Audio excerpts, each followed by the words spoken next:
10:30 de la mañana. Seguimos con más aquí en nuestro espacio y aprovechando que recientemente se celebró la efeméride del Día Mundial del Orgasmo Femenino, vamos a hablar de su importancia en nuestra salud, en la salud de las mujeres y porque es un pilar de nuestro bienestar integral. Para eso nos acompaña la doctora Vanessa Díaz, ginecólogo del Grupo Médico Santa Paula. Gracias por estar con nosotros. Gracias a ustedes por recibirme. Muchísimas gracias. A ver, doctora, vamos a conversar de un tema muy fundamental para nosotras. Y bueno, que redundamos diciendo el muy, pero normalmente se habla muy poco, siempre es un tema tabú y me gustaría que usted nos comentara el porqué de esta pertinencia, por qué es vital hablar del orgasmo femenino más allá del simple placer. Correcto, ¿no? Empezaste muy bien hablando de bienestar integral, porque normalmente hablamos de bienestar físico y el bienestar mental y el bienestar alimenticio, y entonces ya estamos desde hace muchos años, lo cual es muy bueno, que las mujeres estamos al día con redes sociales y con todo lo demás de alimentación, de belleza, estamos tratando de tener un bienestar, pero el bienestar sexual sí está muy silencioso todavía, porque es difícil, fíjate, estamos aquí sentadas, es la mañana y decir la palabra orgasmo probablemente hasta Choque a la audiencia. impacta y choca, es así. Y es importante iniciar diciendo que sí, que es parte del bienestar sexual y esta palabra orgasmo, que es bastante llamativa, pues tratar de no obsesionarnos o no pensar que es el fin último de un bienestar sexual, que el bienestar sexual en la mujer efectivamente es muy integral. Necesitamos armonía, espacio, conexión emocional, una serie de asuntos que sí, a lo mejor el hombre, y a lo mejor los hombres también se aluden un poco, pero el hombre a lo mejor tiene un botón más de encendido y apagado, tienen un poco más sencillo el camino al orgasmo, y las mujeres no. Necesitamos una conexión a veces mente, corazón y Necesariamente el aquí y el ahora en ese tipo de situaciones priva mucho más que incluso en los caballeros. totalmente, totalmente. Ahora, ¿cuáles son esos mitos o presiones sociales y psicológicas más comunes que pueden limitar la exploración y el disfrute de la sexualidad femenina? Porque ese es el tema. Yo creo que sí falta mucha educación sexual La en educación. general, porque con eso nos evitaríamos muchísimos padecimientos desde todo punto de vista, físicos y mentales, infecciones que pueden poner en riesgo nuestra vida. Y precisamente de no hablar de manera responsable de este tipo de temas es lo que, bueno, lamentablemente nos ponen aprietos, ¿no?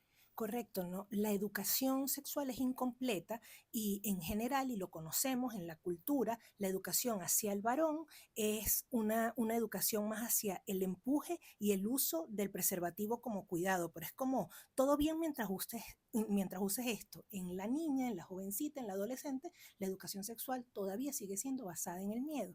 Entonces, desde jovencitas, probablemente tenemos el tabú y la creencia de que la sexualidad es peligrosa para nosotros desde el punto de vista del embarazo, que es como lo más grande, y de lo infeccioso. Es muy poco amigable la explicación de la sexualidad, de cómo debemos vivirla y cómo debemos disfrutarla. Por eso es que la mujer ya muy adulta empieza a preguntar dónde, a lo mejor en la consulta ginecológica, y eso sí es mujer, porque muchas veces si el médico es hombre también hay esa vergüenza, ¿no? Y todavía esa pues ese miedo al expresar la intimidad, y entonces pues más o menos adultas es que empezamos a preguntar y a contar cómo nos sentimos, cómo estamos allá abajo, si hay deseo o no, porque realmente no solo el orgasmo es el tema inicia con el deseo, que el deseo muchas veces es reactivo, es la consecuencia y no la causa. No es como que tengo deseo, voy a tener una relación íntima y seguro voy a llegar al orgasmo.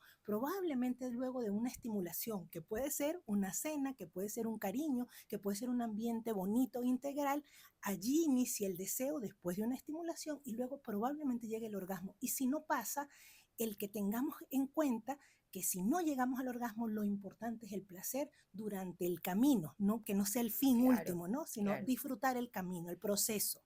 E incluso también es muy bueno revisar lo que es nuestra condición de salud en general, sobre todo en términos Totalmente. reproductivos, porque la endometriosis, por ejemplo, Sí. hace que muchas relaciones sexuales en las mujeres resulten muy dolorosas. Entonces, creo que es positivo que usted como especialista converse de que el dolor no es normal Sí, durante la relación sexual. sí, muchas situaciones.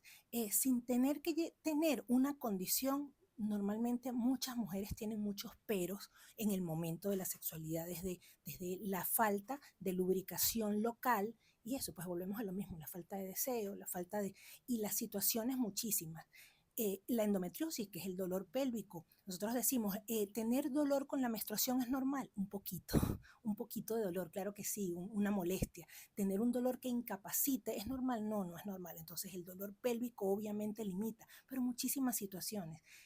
El estrés, la ansiedad, el cansancio, lo conversaba en estos días, el embarazo, entonces estar en lactancia, tener niños pequeños, estar en transición menopáusica, estar en menopausia, o sea, tenemos múltiples situaciones a lo largo de nuestra vida que si Claro, ya es difícil para nosotros tener una sexualidad plena con 10 orgasmos cada vez que tengas una intimidad, imagínense cada situación que la vida se nos presenta. Por eso es que la claro. comunicación y el entendimiento con la pareja son básicos y fundamentales. Nos queda un minutito. ¿Qué señales de alerta indican que una mujer debería considerar hablar con el ginecólogo o un sexólogo precisamente cuando hablamos de disfrute sexual? Esto, cuando no hay deseo, más que cuando no hay orgasmo, cuando no hay deseo, porque si hay deseo sexual, si hay la intención, es probablemente que con algunas técnicas, el autoconocimiento y la autoexploración, mira, y quitarse la careta. Bueno, un momento, yo estoy presta a, entonces me voy a conocer, voy a ver qué es lo que pasa conmigo, qué es lo que me gusta y qué es lo que no, y lo comunico. Parece sencillo, no se No, escucha sencillo, pero bueno, hay que intentar hacerlo. Pero si ni siquiera hay un deseo o en la intención hay una molestia, dolor, incomodidad, falta de lubricación, que no encuentres, mira, para eso estamos, ¿no? No solo para explorar el órgano como tal o la anatomía, sino para ver de manera integral si faltan otras cosas, un tema hormonal, un tema tiroideo, un tema local allí, infecciones urinarias. A veces son cosas muy sencillas y bueno, hablando un poquito y evaluando un poquito, yo creo que podemos ganar bastante.